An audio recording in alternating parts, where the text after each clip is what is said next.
Welcome to the Orange and Black Dude channel. My name is James. Wait a minute. If imitation is the sincerest form of flattery, then I have to do the checklist. Hat, check. Pepsi, check. And research, check. No, I don't have the fancy intro like Golden Blue Dude.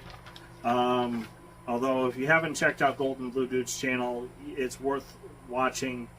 I love the guy's passion. I love the guy's zeal. I just don't like some of the people that watch his channel because they like to take pot shots at Oklahoma State, which is why I started this channel. So,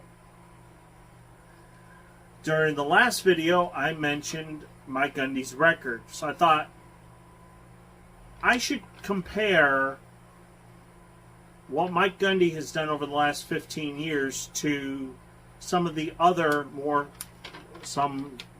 in some cases more successful, in other cases not as successful, but by and large, the 6 people I'm going to mention alongside Mike Gundy are considered some of the best coaches in college football. So how does Mike Gundy compare to those guys? Well, I'm going to start off at the top, and he will be in the Hall of Fame for sure. Have no doubt about it, and that's Nick Saban. Coach Saban, just at his time in Alabama, is, now I did get this off of several different websites, so I didn't go to just one website, is 178-25 in Alabama. So, and I'll put the stats right here. That's 87% winning percentage. Now in bowls, he's 15-6. I want to say that's combined his time at LSU and Alabama. I don't remember. I do know he's won national championships at both schools. So clearly, the guy knows what he's doing, and he's one of the best of all. He's one of the greatest of all times, if not the greatest of all time.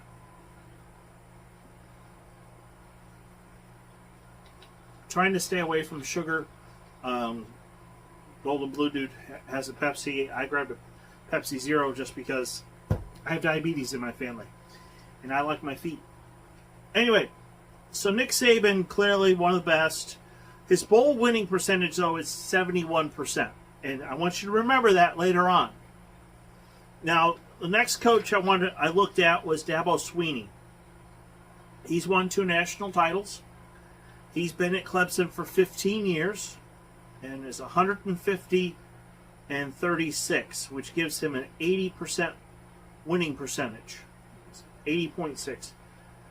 He has been to a bowl game 18 times and has 11 wins and 7 losses, which is 61%.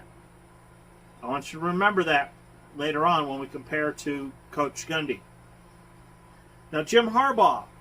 Now, this is a little different because he coached at Stanford. He went pro, didn't work out. Then he came back to his alma mater at Michigan. In the 50 games he was at Stanford, they won 29 and lost 21. So that's a 58% winning percentage. Not the greatest, but clearly he took a program that was really doing bad and made them into a contender. He's been at Michigan for 85 games, is 61-24. So that's a 71%, or might as well say 72. It's 71.8%. So rounded up to 72% winning percentage. So combined as a coach, he's 90-45, which is 67%. That's pretty good. But in his bowl games, he's only 2-6. So that's obviously only 25%. That's not very good. And the reason I mentioned the bowl games, and I want you to think about this as we look at these other coaches. This is the time when the coaches have the most time to work with their players, formulate a plan. They can focus on one game for 3 to 4 weeks and really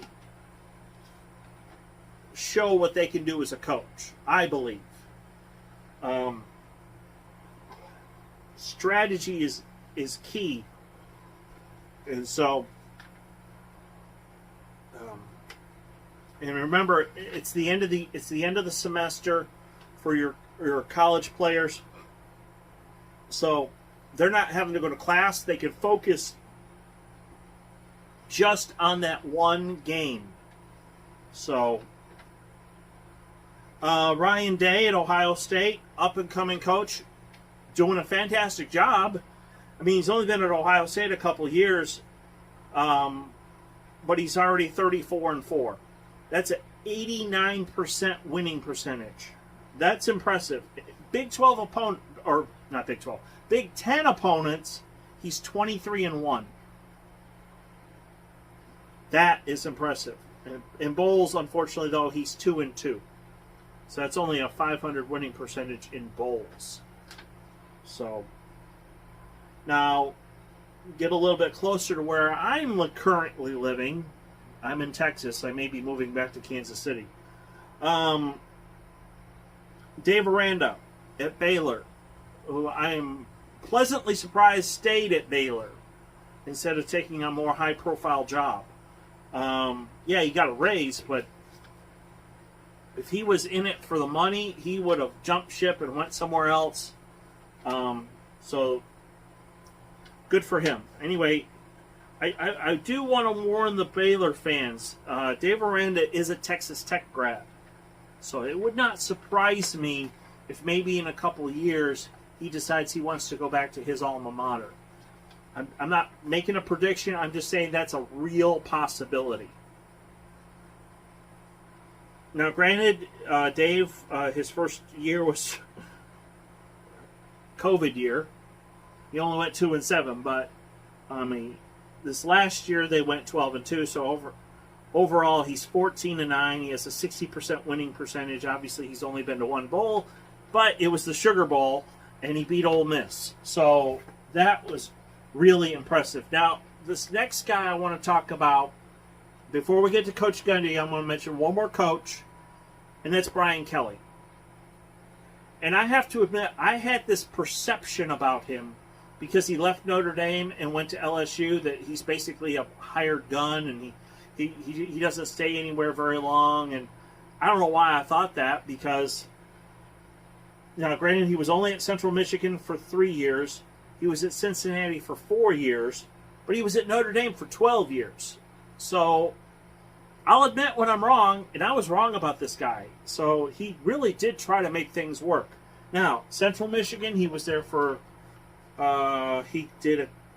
coached a total of 35 games. He was only 19-16 there, which is only a winning percentage of .543. At Cincinnati, he was 34-6. Brian Kelly's really the one that put Cincinnati on the map. That's a winning percentage of 85%.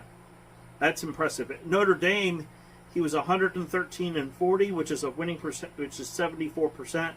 So overall, as a coach, well, this guy's got a lot of experience. He's got even more experience than Nick Saban. He's 263 wins, 96 losses, and 2 ties, which gives him a winning percentage of 72.8, which will round up to, say, 73%. When he left Notre Dame, he was the winningest coach in all of Notre Dame's history, which is surprising because I've met Lou Holtz. You know, if somebody said, who's the winningest coach at Notre Dame, I would have said Lou Holtz, but I was wrong. So, good for Brian Kelly. And I have to admit I was wrong about him. So I actually hope he has some success at LSU. Now, we're going to compare those 6 coaches to Mike Gundy at Oklahoma State, which obviously I'm a little bit biased towards, I'll admit. But the whole point in comparing Mike Gundy to these 6 coaches is to show you how successful Coach Gundy really has been. So, at Oklahoma State, 17 years, he's 149-69. That's a winning percentage of 68.3%. Okay. Now, here's the thing. In bowl games, now, I mentioned in the last video that he's been in 16 bowls consecutively. He's 11-5. Remember, this is the time of the year where coaches can spend time with their players. They can develop a really good game plan and implement it. And the players aren't in class. They can focus just on that game. And he's 11-5, which is a winning percentage of 69%. Now, granted, his overall winning percentage is not as high as Nick Saban or Dabo Swinney or even Brian Kelly. But remember, Brian Kelly's overall percentage was 73%. And Mike Gundy's at 68%. So he's not that far behind. He's not that far behind Brian Kelly. He's definitely ahead of Daveranda. Of course, Daveranda's only been there for a couple of years. And he's ahead of Jim Harbaugh. Now, when it comes to bowls, he's a little bit behind Nick Saban. Remember, Nick Saban's at 71%. Coach Gundy's at 69%. So he's almost the same as Coach Saban when it comes to bowl games. Mike Gundy has a higher winning percentage in bowls than Dabo Swinney does. He has a much higher percentage than Jim Harbaugh does. He has a better winning percentage in bowls than Ryan Day does. Obviously, Daveranda's only been to one bowl game, so obviously Coach Aranda's won 100% of his bowl games, but he's only been to one. When you've been to 16, then we'll talk. And even Brian Kelly, who's done a really amazing job, and to be honest, he's a much better coach than I thought he was. Coach Kelly only has a 54% winning percentage in bowls, where Mike Gundy has clearly done a much better job. So the bottom line is this: Mike Gundy compares favorably to some of the very best coaches in all of college football. And yet, Oklahoma State is looked at as some kind of like lesser team because they're not in the Big Ten and they're not in the SEC. Come on, be real. I remember as a young student back in 1997, well, I didn't start college until 1998, but I moved to Stillwater in 1997. Lewis Field was junk. You could see the metal framing of the stadium, of the stands. Most of the underneath was covered in rust. The bathrooms were atrocious. It was like peeing into a horse trough. It was terrible. But thanks to Boone Pickens, they fixed up the stadium, made it into one of the best facilities in all of college football. And Mike Gundy has taken that and run with it. So, anyway, I think what I'm going to do tomorrow, I'm going to make a video tomorrow. I don't know if I can keep this up doing this every day, but tomorrow I will give you my predictions for who I think is going to win the Big 12. Spoiler alert, they wore orange and black. But I do believe that Baylor's going to have a good year. I do believe that West Virginia's going to have a good year with JT Daniels coming aboard. I do believe that OU's not going to drop off that much. So anyway, thank you for watching. Please hit like and subscribe, and I will see you tomorrow.